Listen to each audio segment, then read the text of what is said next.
Epoxy resin crafts are some of my favorites. Earlier this year, when Aleene's released their brand new clear casting and coating epoxy resin, I tried it out by making pressed flower coasters. I absolutely fell in love with the project and the product because it was low odor and less bubbles. It was amazing. Well, today, I'm gonna take it up a notch and we're gonna do a pressed flower jewelry box. All right, so here's what you need to make this project. You're going to need your Aleene's clear casting and coating epoxy resin. You're gonna need a silicone mold for the jewelry box, a selection of pressed and dried flowers, a tweezer, stir sticks, plastic cups, and safety gear like gloves, a mask, and eye protectors. Before getting started, make sure that you read the instructions completely because you've got to follow them to a T. Also, make sure you check out the safety mentions and work in a well-ventilated room. All right, let's get started. Mix the epoxy resin by using a 1-to-1 ratio and follow the included instructions to a T on how long to mix and stir the product. Once you're done mixing, go ahead and pour a light layer of your epoxy resin, starting with the lid. Next, we're going to start to add our dried flowers. A tip to eliminate air bubbles is to dip each dried flower in epoxy and coat it before setting it in your mold. Create your design knowing that you're working backwards, so actually what you're placing down will be face up when you're done.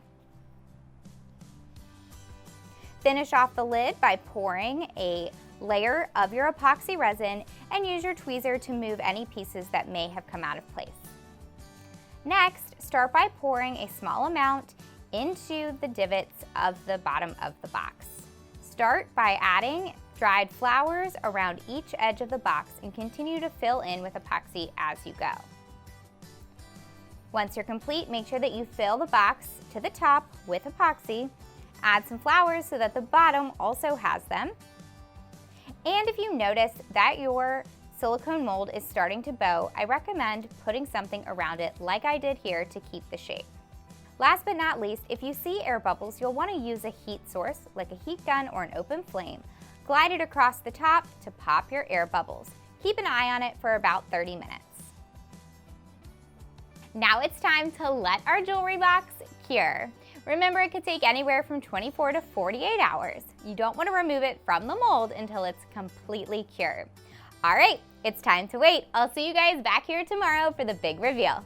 Once my jewelry box was completely cured, I removed it from the silicone mold. Check out how pretty it is. I love how all the dried flowers look within the epoxy resin. I think the lid is my favorite. And you can check out how all the colors kind of reflect inside the clear epoxy. It's a really cool effect. To find out more about Aleene's clear casting and coating epoxy resin, visit Aleene's website and follow them on social for more creative ideas from other makers like me. And as always, visit craftboxgirls.com and follow me at craftboxgirls on social for more projects with my favorite Aleene's products. Happy crafting!